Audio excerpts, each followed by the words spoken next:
Thanks to the students at Prairie Branch for that intro. We'll tell you a little later on how you can do it too. I'm Carl Azus. First up today, we're heading to New York City. That's where the United Nations headquarters is located, and it's where more than 100 world leaders are meeting this week. It's the UN General Assembly. These leaders are talking about major world issues, and starting yesterday, some of them started making speeches to the group. That includes President Obama. He talked about the revolutions in Egypt and Libya. He pushed for change in other Middle Eastern nations like Bahrain and Yemen. He also tried to rally support to fight famine in Africa. But a lot of President Obama's speech was about the Israeli-Palestinian peace process. After his speech, the president met with Israeli Prime Minister Benjamin Netanyahu. He was scheduled to meet with Palestinian President Mahmoud Abbas as well. During the speech, President Obama shared his thoughts on the efforts to create a peace agreement. I know that many are frustrated by the lack of progress. I assure you, so am I. But the question isn't the goal that we seek. The question is, how do we reach that goal? And I am convinced that there is no shortcut to the end of a conflict that has endured for decades. Mahmoud Ahmadinejad, the president of Iran, is expected to make his speech to the General Assembly today. That'll come one day after 2 Americans were released from a prison in Ahmadinejad's country. Josh Fattel and Shane Bauer flew from Iran to the nation of Oman yesterday, where they reunited with family members. The 2 were released on bail more than 2 years after they were arrested. The men were convicted of illegally entering Iran and spying for the United States. The Americans say they accidentally crossed into Iran on a hiking trip. Now that they're out of Iran and heading home, Fattel and Bauer's families say it's the best day of their lives. We mentioned that the Americans are going to Oman. That country paid their bail. Mohammed Jamjoom looks at why it makes sense that Oman would get involved in this situation. Oman is separated from Iran by the Straits of Hormuz, a key shipping lane for the oil industry. With only 18 miles between both countries, maintaining relations is crucial for this Gulf state. Iran seems like it would be a natural trading partner for Oman, but due to international sanctions, it can't offer the help Oman needs in diversifying its economy. For that, Caboose relies on the U.S., with which Oman has a free trade agreement. But some think there's an even simpler reason for Oman's involvement in the release of the Americans. Analysts wonder if their freedom might ultimately reduce the tension between the U.S. and Iran, and therefore reduce overall tension in the Persian Gulf. Perhaps, and I think that from the vantage point of Sultan Qaboos of Oman, apart from the fact that he wanted to provide a humanitarian gesture by releasing these young men, helping to release these young men, I think he sees in his interest to reduce the overall tension in the region by reducing U.S.-Iran tension. At a time when regional revolt has shaken so many regimes, some are no longer asking why in the world Oman would want to be involved in this case, but rather, why on earth would they not want to be? Mohammed Jamjoom, CNN, Muscat, Oman. See if you can ID me. I'm a severe weather event that involves high winds and heavy rain. In the Northern Hemisphere, I spin counterclockwise. I'm another name for a hurricane or cyclone. I'm a typhoon, the name for this type of storm in the western North Pacific Ocean. Japan, a country that's still recovering from a deadly earthquake and tsunami that hit back in March, now dealing with the impact of a powerful typhoon as well. Typhoon Roke hit the island nation on Wednesday. It eventually weakened to a tropical storm, but when it made landfall in the morning, Roke had winds up to 103 miles per hour.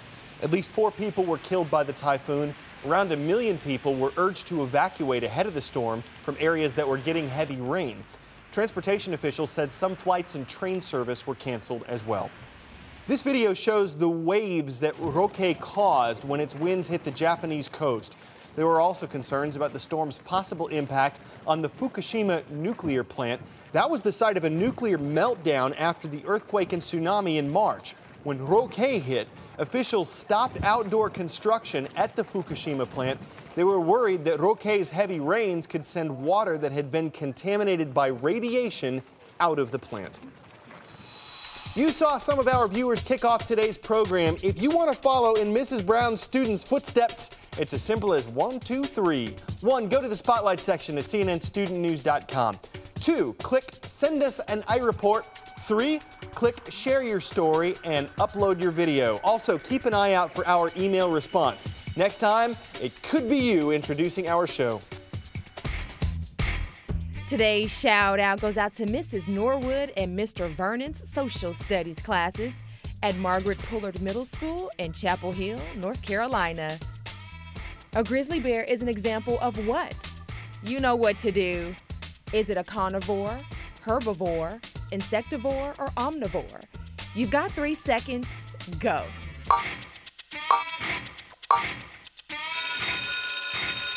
Grizzly bears eat both plants and meat, which makes them omnivores. That's your answer, and that's your shout out. Out in the wild, grizzlies have to find those foods on their own. But when they live in zoos, it's someone else's responsibility, and they have to prepare proper portions and appropriate meals for a lot more than just one species. What does it take to be a chef to the animal stars? Karen Kafa dishes out the details. This looks like your standard restaurant kitchen. Similar tools, similar ingredients, but for very different, yet no less discerning, palates. Animals that are in the wild have thousands of choices in the food items that they select on a daily basis. When they come into a zoo setting, we have a finite number of choices. Mike Mislanka heads up the Department of Nutrition here at Washington's National Zoo, including the zoo's commissary, one of just a few centralized operations in this country that plans, prepares, and tracks meals for each zoo resident. It allows for there to be closer attention, potentially better regulation on a daily basis of diet amounts that are going into diets. It allows for better health. 13 staffers, 2 nutritionists, feeding 3,000 animals, about 300 species. So the vitamin C, bananas, water, and some gel to kind of hold it all together. They find a balance between what animals would eat in the wild, what's available here in the region, and the nutrients each animal needs, all done by the book. We have books. So recipe books, just like you would find in your kitchen at home, we have here.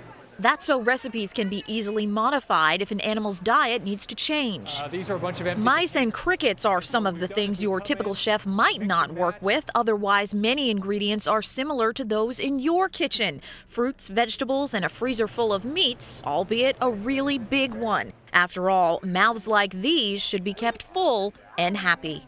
Karen Kafa, CNN, Washington. I've been getting some interesting feedback lately. Well, it's not about me exactly, but about my double, who's made out of cardboard and appeared on Friday's show. See what the buzz is about by clicking in our transcript archive at cnnstudentnews.com and watching our Before We Go segment from September 16th. And if you're on Facebook, you can see what Cardboard Carl is up to when I'm not at work. The address for that, facebook.com/cnnstudentnews.